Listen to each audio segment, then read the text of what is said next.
लेकिन शहाबुद्दीन साहब के बाद से ही समाप्त हो गया। जी, और असल में मानिए तो सीवान का विकास का बड़ा अल्प काल रहा। जी, आपको क्या ऐसा नहीं लगता है कि जी, माननीय प्रधानमंत्री जी भारत के ऐसे प्रधानमंत्री हैं जो अब तक के तमाम प्रधानमंत्रियों में रहने वाले प्रधानमंत्रियों में सबसे कम शिक्षा प्राप्त है। ऐसा जी, महसूस होता है कि नहीं आप लोगों को? जी, देखिए, सरकार की मंशा प्रश्न पत्र लीक करने जैसे छोटे कार्यों के लिए सरकार की मंशा नहीं होती है। जी, वह हमारे यहाँ भ्रष्टाचार तंत्र इतना व्यापक है, उस भ्रष्टाचार तंत्र में लिप्त लोग ऐसा कार्य करते हैं। मुख्यमंत्री हैं, जी, बिहार के मुख्यमंत्री हैं तो मेरे भी मुख्यमंत्री हैं, और उनका भाषा पर बड़ा नियंत्रण होता है। जी, लेकिन अब जिस तरह की भाषा आप बोल रहे हैं, उस तरह की भाषा अगर वो बोले हैं, जी, तो मुझे ऐसा व्यक्तिगत ज्ञान नहीं है। जी, लेकिन ऐसा नहीं है कि प्रशांत किशोर जी की पदयात्रा, प्रशांत किशोर जी की सोच, प्रशांत किशोर जी की कार्यशैली का लाभ उनको नहीं मिला है। प्रशांत इसका लाभ वो ले चुके हैं। देखिए, इंडिया और भारत के विवाद में मैं आपको एक ही बात कह चुका हूँ कि यह विवाद ही नहीं है। जी। अगर जैसे बदला जाता है तब। जैसे कि आपको अंग्रेजी में शंभू शंभू पांडे कहा जाता है, जी, तो अगर आपको अंग्रेजी में एस पांडे कहा गया जी, और हिंदी में शंभू पांडे कहा गया, जी, वैसी परिस्थिति में अगर आप दो आदमी हो सकते हैं, जी, उसी तरह इंडिया और भारत दो हैं। कोई अंतर नहीं और है। अगर नहीं मानते हैं तो जिस तरह शंभू प्रसाद ही एस पांडे हैं, जी, उसी तरह इंडिया ही भारत है, भारत ही इंडिया है। कोई अंतर नहीं कोई है। अंतर नहीं। इंडिया और भारत, मैं कानून की दुनिया का आदमी हूँ। जी, जी, जी, कानून की सभी किताबों में इंडिया ही शब्द इस्तेमाल हुआ है। जी, कानून की किताबों में जितनी बातें लिखी हुई हैं वो इंडिया के बारे में लिखी हुई हैं, जी, और वही इंडिया भारत है। जी, तो भारत को इंडिया और इंडिया को भारत कहकर आप विवाद नहीं उत्पन्न करें। जी, और यह विवाद उत्पन्न करने का कोई मुद्दा नहीं है कि लोकसभा के रूप में मेरी उम्मीदवारी भी हो सकती है। जी, तो यह तो सारा निर्णय वहाँ के प्रशांत किशोर साहब के स्तर पर निर्भर करता है। जी। अभी फिलहाल हम लोगों के स्तर पर किसी तरह की कोई सूचना नहीं है। नमस्कार, देश में लोकसभा चुनाव की चर्चा प्रारंभ हो गई है। जैसा कि बिहार के मुख्यमंत्री नीतीश कुमार जी का कहना है कि केंद्र के लोग कभी भी देश में चुनाव की घोषणा करा सकते हैं, कभी भी चुनाव की डुगडुगी बज सकती है। इन्हीं तमाम कयासों को लेकर के पूरे बिहार, पूरे देश में एक सुगबुगाहट शुरू हो गई है। राजनीतिक जो एक सरगर्मी है, वह लगातार बढ़ते जा रही है और जब देश में राजनीतिक सरगर्मी बढ़ने लगे, तो सिवान में भी बढ़ना लाज़मी है, क्योंकि सिवान बिहार का एक बहुचर्चित सीट है। सिवान को हॉट सीट के रूप में भी देखा जाता है। लंबे समय तक शहाबुद्दीन साहब यहाँ से सांसद रहे। सिवान कई मामलों में पूरे देश में चर्चा का विषय बना रहता है। आज जब लोकसभा चुनाव की सुगबुगाहट शुरू हो गई है, राजनीतिक सरगर्मी शुरू हुई है, तो सिवान भी उससे अछूता नहीं है। सिवान में भी कई कयास लगाए जा रहे हैं, कई नामों की चर्चा हो रही है। एक तरफ जहां राष्ट्रीय जनता दल से पूर्व सांसद मरहूम डॉक्टर मोहम्मद शहाबुद्दीन साहब की पत्नी हिना मैडम के नाम को चर्चा में लाया जा रहा है। वहीं भारतीय जनता पार्टी से अनिता सिंह का नाम आ रहा है। पूर्व सांसद ओम प्रकाश यादव भी चुनावी समर में कूदने के लिए अपना लंगोटा बांध चुके हैं। वहीं प्रशांत किशोर जी जो पदयात्रा पर निकले हुए हैं, देश के बहुत बड़े एक रणनीतिकार माने जाते हैं, राजनीतिक विशेषज्ञ उनको कहा जाता है। प्रशांत किशोर जी के तरफ से भी सिवान सीट पे उम्मीदवार उतारने की पूरी तैयारी की जा चुकी है और जैसा कि राजनीतिक गलियारों से, पटना के तहखानों से जो चर्चा निकल के आ रही है, उसमें प्रशांत किशोर जी के तरफ से जिस व्यक्तित्व को आगे लाया जा रहा है उम्मीदवार के रूप में, बतौर कैंडिडेट के रूप में, श्री इष्टदेव तिवारी जी। इष्टदेव तिवारी का नाम आज पूरे सारण प्रमंडल में किसी परिचय का मोहताज नहीं है। बड़े अनुभवी और बड़े विद्वान अधिवक्ताओं में उनकी गिनती होती है। क्राइम के केस के लिए पूरा उत्तर बिहार उनको जानता है।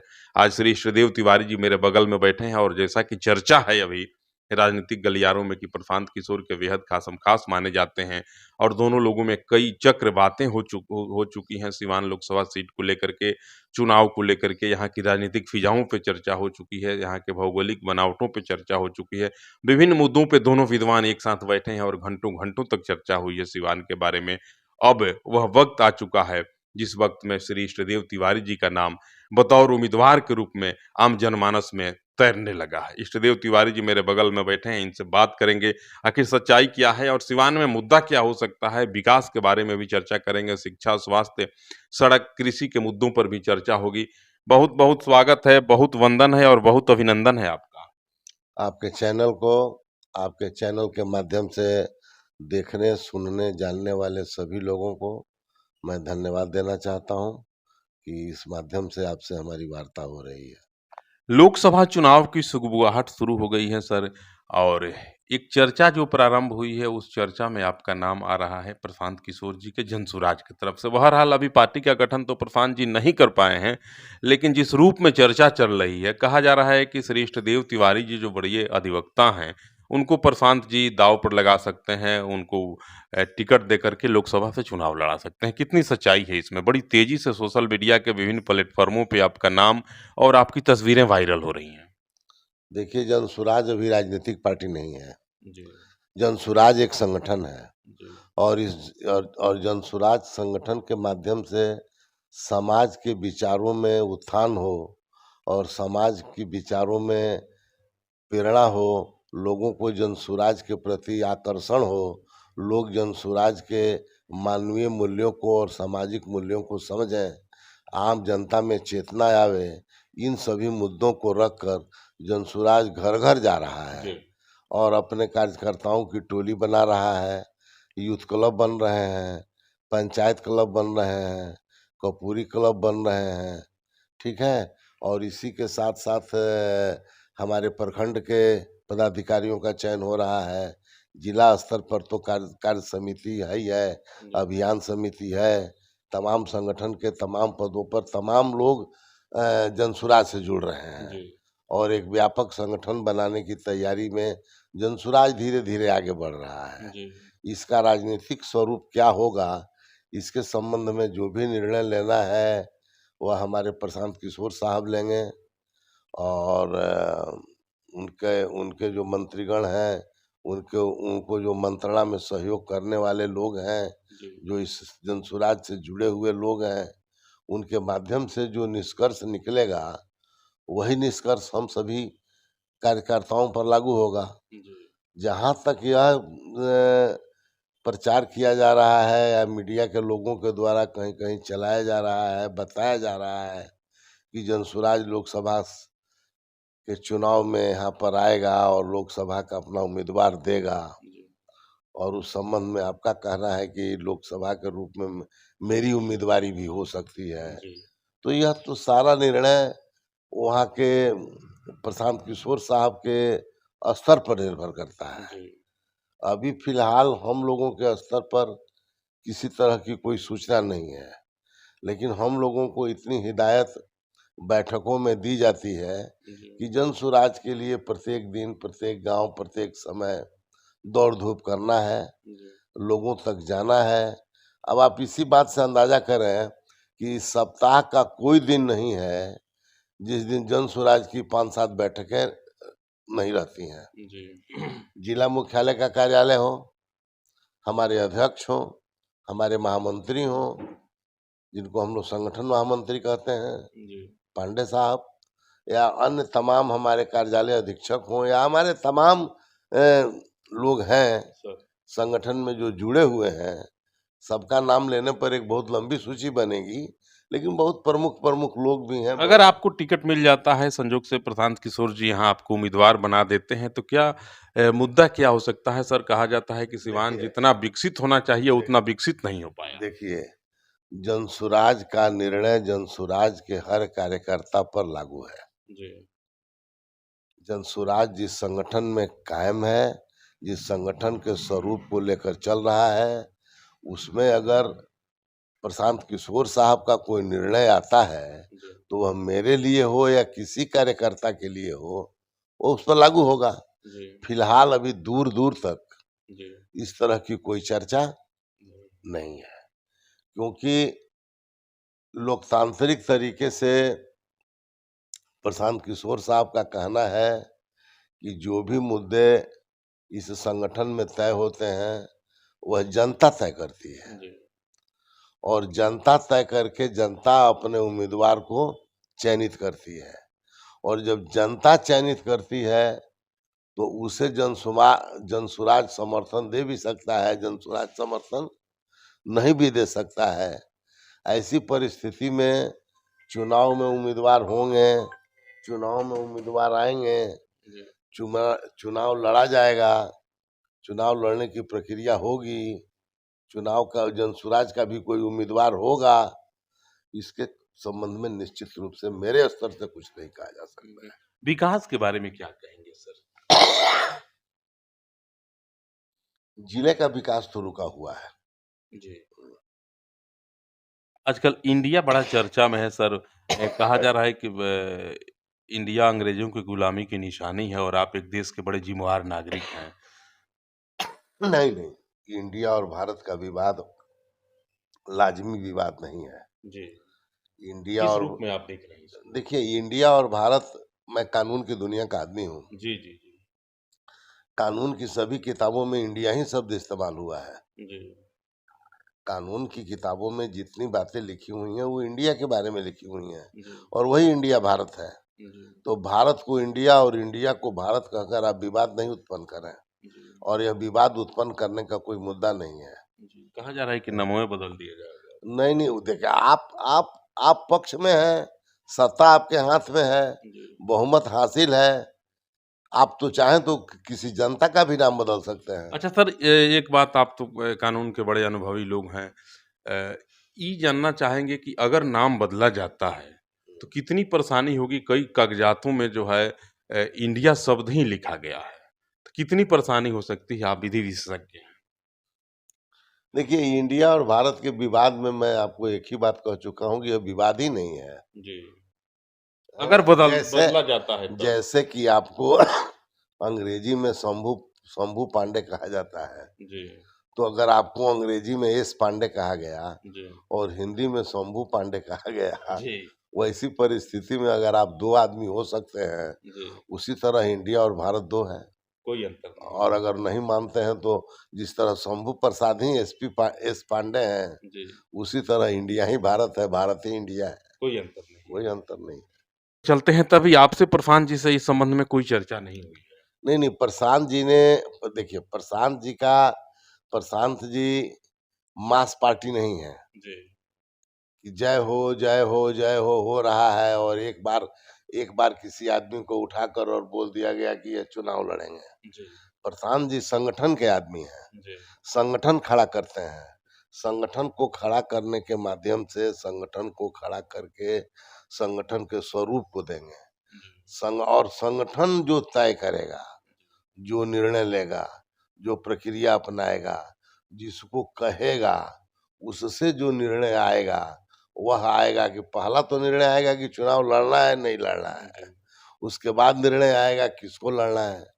तो ऐसे माध्यम में जब आएगा मामला, तो हम नहीं समझते हैं कि आप लोग इससे अछूता बचेंगे, जानकारी नहीं होगी, जानेंगे नहीं, समझेंगे नहीं, ये नहीं। कहा जा रहा है कि आफाक साहब जब एमएलसी बन गए यहाँ, तब से जनसुराज के लोग अति उत्साहित हैं और जनसुराज के लोगों को भी लग रहा है कि नहीं, जनता प्रशांत किशोर के नेतृत्व में विश्वास करने लगी है। देखिए, एक बात आपको बता दें, जनसुराज जनसुराज की आत्मा इतनी पवित्र है, जी। इतनी पवित्र है। अशफाक साहब एमएलसी बन गए, छोड़ दीजिए, जनसुराज के कदमों पर चलकर आने वाले भविष्य में कोई प्रधानमंत्री बन जाए, जी। यह भी असंभव नहीं है। जी। क्योंकि जनसुराज के कदमों पर, कथनों पर, यह महात्मा गांधी के मूल सिद्धांतों पर चलने वाला संगठन है। जी। महात्मा आप गांधी। प्रधानमंत्री तक की बात सोच रहे हैं और नीतीश कुमार जी कहते हैं कि प्रशांत किशोर कितना हूँ पद यात्रा कर लेंगे, जनता उनके झांसे में आने वाली नहीं है। तो बिहार के बारे में बात कर रहे हैं, आप दिल्ली तक चले गए। देखिए, व्यक्तिगत प्रतिक्रिया तो हम नहीं देना चाहेंगे। जी। नीतीश कुमार जी हम लोगों के मुख्यमंत्री हैं, जी। बिहार के मुख्यमंत्री हैं, तो मेरे भी मुख्यमंत्री हैं, और उनका भाषा पर बड़ा नियंत्रण होता है। जी। लेकिन अब जिस तरह की भाषा आप बोल रहे हैं, उस तरह की भाषा अगर वो बोले हैं, जी। तो मुझे ऐसा व्यक्तिगत ज्ञान नहीं है। जी। लेकिन ऐसा नहीं है कि प्रशांत किशोर जी की पदयात्रा, प्रशांत किशोर जी की सोच, प्रशांत किशोर जी की कार्यशैली का लाभ उनको नहीं मिला है। प्रशांत इसका लाभ वो ले चुके हैं। जी। अब लाभ लेने के बाद उनके व्यक्तित्व के मुख से क्या उच्चारण, व्याकरण, शब्दावली निकलती है, जी। वो तो माननीय मुख्यमंत्री जाने। जी। इसके बारे में मैं कुछ नहीं कहूँगा। जी। लेकिन इतनी बात है कि आपके और हमारे सोचने से कुछ नहीं होता है। जी। जनता क्या सोच रही है इसको सोचिए, जी। और जनता क्या देख रही है इसको जानिए। जी। और जहाँ-जहाँ प्रशांत किशोर जी की पदयात्रा हो चुकी है, जहाँ-जहाँ प्रशांत किशोर जी पदयात्रा में हैं, उन दोनों स्थलों पर घूम लीजिए, आपको नज़रिया साफ जनता के बीच नज़र आएगा। प्रशांत किशोर जी कोई जादू की छड़ी जनता पर नहीं घुमा रहे हैं। जी। वे जनता के हक और अधिकार को बता रहे हैं कि आप कहाँ हैं, आपको क्या मिलना चाहिए, कैसे मिलना चाहिए और क्या मिल रहा है और क्यों नहीं मिल रहा है जी। और कैसे मिलेगा। तो यह जो आपकी नीतिगत मामले हैं, जो नीतिगत नीतियाँ हैं सरकार की, उन नीतिगत नीतियों में जनता तक लाभ पहुँचने की जो खामियाँ हैं, कि इसको जनता के बीच लाना, उनको समझाना, उनको बताना और उनको जागृत करना प्रशांत किशोर जी का काम है। और इसमें मैं यह समझ रहा हूँ कि प्रशांत प्रशांत किशोर जी का प्रयास जो है, 100% सफल है। जी। अब यह कह देना बहुत माने छोटी बात होगी कि साहब पदयात्रा से कुछ नहीं होता है, इससे जहाज से चलने से कुछ हो जाएगा, पदयात्रा में नहीं होगा, साइकिल से चलने से नहीं होगा, हैं? घोड़ा से चलने से होगा। ये सब बातें राजनीति में महत्व नहीं रखती हैं और किसी देश के विकास के लिए अच्छी बात नहीं है, जी। किसी राज्य के विकास के लिए अच्छी बात नहीं है। यात्रा कोई भी हो, जनता तक पहुँचना अनिवार्य होता है, जनता तक जाना चाहिए, चाहे आपके पास जो साधन हो, जो तरीका हो, जो आप साधन उचित समझते हो, उन साधन के माध्यम से आप जनता तक जाएँ, अपने बात को रखें, जो काम प्रशांत किशोर जी कर रहे हैं। जी। और एक बात और मैं कहना चाहूँगा कि प्रशांत किशोर जी का महात्मा गांधी का जो पंचशील का सिद्धांत है, सबसे बड़ी समस्या क्या है आपके समाज में? बेरोज़गारी। जी। बेरोज़गारी के कदम में आप नौकरियाँ दे रहे हैं। कितने साल से दे रहे हैं? कितने लोगों को आपने दिया? जितनी नौकरी की आप घोषणा करते हैं, आपके पास नौकरी है? परीक्षा के पहले ही सर पेपर लीक हो जाता है। तो वह तो सिस्टम की खामी है, जी। भ्रष्टाचार का खामी है। सरकार की मंशा इसके लिए जिम्मेवार कौन? देखिए, सरकार की मंशा प्रश्न पत्र लीक करने जैसे छोटे कार्यों के लिए सरकार की मंशा नहीं होती है। जी। वह हमारे यहाँ भ्रष्टाचार तंत्र इतना व्यापक है, उस भ्रष्टाचार तंत्र में लिप्त लोग ऐसा कार्य करते हैं। जी। सरकार की मंशा तो परीक्षा लेने की रहती है, जी। तो परीक्षा लेने की मंशा रहती है तो प्रश्न प्रश्न पत्र को पहले से किसी को ज्ञात करा देना, या उन भ्रष्टाचारियों का है जो उस तंत्र में शामिल है। अब है कि सरकार इस पर नियंत्रण कर सकती है जी। और सरकार को नियंत्रण करना चाहिए। जी। हाँ, लेकिन आप जितनी नौकरी की घोषणा करते हैं, क्या उतनी नौकरी है आपके पास? नहीं है। जी। क्या आपने नौजवानों को नौकरी दिया? बेरोजगारों को नौकरी दिया? क्या आप जितने दिनों तक नौकरी की बात कहते आ रहे थे, अब तक आपने दिया? चुनाव के समय आपके सारे परीक्षाएँ संचालित होने लगीं, सारे विज्ञापन निकलने लगे, सारे नौकरियों का, लेकिन जब आप सरकार में आए थे तब आपने जो वादा किया था, उन वादों का अब तक आपने क्या किया? पहली कैबिनेट में ही बात हुई थी कि पहली कैबिनेट में ही नौकरी कैबिनेट में मिलेगा। छोड़िए, घोषणा में बात हुई थी। रोजगार देने की बात घोषणा में हुई थी जी। कि मैं इतना, अब मैं संख्या नहीं बोलूँगा, जी। लेकिन मैं इतना बोलूँगा कि मैं लाखों में आते-आते पहला हस्ताक्षर उसी पर करूँगा। जी। सरकार आई भी, लेकिन पहला चल भी हस्ताक्षर नहीं तो रहा। छोड़िए, अभी तक अंतिम हस्ताक्षर भी नहीं आया नौकरियों के बारे में। जी। तो इस सरकार का स्वरूप है, इसके संबंध में क्या कहा जाएगा? जी। तो यह तो आप मानते हैं कि सरकार जो है, वह जिन नीतियों पर चल रही है उसमें रोजगार नहीं है। जी। उद्योग धंधों की तो बात आप छोड़ ही दीजिए। जी। उद्योग धंधे तो हम लगते हैं कि पूरे बिहार के किसी जिले में कहीं नहीं है। कल एक कारखाने टूट रहे हैं। कल कारखाने के नाम पर कोई कारखाने नहीं है। जी। जो कारखाने थे उनको भी नीलाम कर दिया गया। जी। उनके जमीनों को लीज पर दे दिया गया। आपके सिवान जिले में ऐसा हुआ, जी। बाकी जिलों में भी हुआ, यही और मीरगंज में भी, गोपालगंज में हुआ। और जहाँ नहीं हो रहा है वहाँ भी होने की प्रक्रिया है। पूरे बिहार की जो भी औद्योगिक नीतियां थी वह समाप्त हो गई हैं। आपके यहाँ चल क्या रहा है? तो हाजीपुर में कुछ औद्योगिकरण है, जी। तो वह भी किस रूप में है? तो पानी की बोतलें बनती हैं जी। और आटा और फ्लावर मिल कार्य करते हैं बच्चों के कुरकुरे बनते हैं। और बच्चों के कुरकुरे बनते हैं। जी। यही तो इंडस्ट्री हमारे पास है, जी। इसके सिवाय कोई इंडस्ट्री नहीं है। सिवान का विकास भी ठहर चुका है। सिवान का विकास तो कहना नहीं चाहिए, लेकिन शहाबुद्दीन साहब के बाद से ही समाप्त हो गया। जी। और असल में मानिए तो सिवान का विकास का बड़ा अल्पकाल रहा। जी। सिवान का विकास केवल 1996 में प्रारंभ हुआ था जी। और शहाबुद्दीन साहब के जेल जाने के बाद से रुक गया। जी। जेल से उन्होंने बहुत कुछ संचालित करने का प्रयास किया, जी। लेकिन उसके बाद जो रुका, उसके बाद न विकास नाम की कोई चीज नहीं रही। जी। सभी चुनाव विकास के नाम पर लड़े गए, लड़े जाते हैं, सभी लोग लड़ते हैं, मंचों तक रह जाते हैं। लेकिन वह केवल घोषणाएं होती हैं। मत अपने अपने पक्ष में मतों का संग्रह करने का एक विचार होता है, एक घोषणा होती है। उस घोषणा के बाद फिर वह विचार जिस तरह से घोषित हुए रहते हैं उसी तरह से हवा में होते हैं। जी। तो कोई कायाकल्प उससे नहीं हुआ आज तक, किसी ने कोई विकास नहीं किया। जी। पता नहीं जिस फंड से उनके कार्य शहाबुद्दीन साहब के कार्यकाल में विकास हुआ करते थे, वे फंड बाकी सांसद विधायकों को मिलते हैं कि सरकार नहीं देती है, देती है तो क्या करते हैं, और करते हैं तो कहाँ करते हैं। जी। यह तो मुद्दा भाई, यह एक सर्व सत्य है, जी। यह सर्व सत्य है। यह मैं नहीं कह रहा हूँ, यह सिवान का कोई नागरिक कहेगा। जी। इस साहब जो भी विकास सिवान में दिखाई पड़ा, वह इतने उतने ही दिनों तक दिखाई पड़ा, उसके बाद दिखाई नहीं पड़ा। विकास कहीं छुप गया। विकास छुप गया, या विकास गायब हो गया, या विकास घोषित करने वाले व्यक्तियों का ही विकास करके विकास रह गया। जी। एक सबसे बड़ा और सवाल अभी मेरे ज़हन में आ रहा है संजोग से। मैं तो यह मानता हूँ जी। कि जिन लोगों ने विकास की घोषणा किया, वे खुद विकसित हो गए और सिवान ज्यों का त्यों रह गया। जी।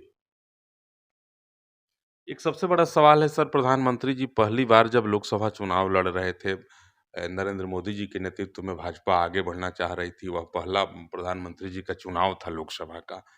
तो मुझे याद है कि दरोगा राय कॉलेज के बगल में उनकी एक सभा थी और वहाँ आए थे। उस सभा से, उस मंच से प्रधानमंत्री जी बतौर अभी उत्तर प्रदेश गुजरात के मुख्यमंत्री हुआ करते थे।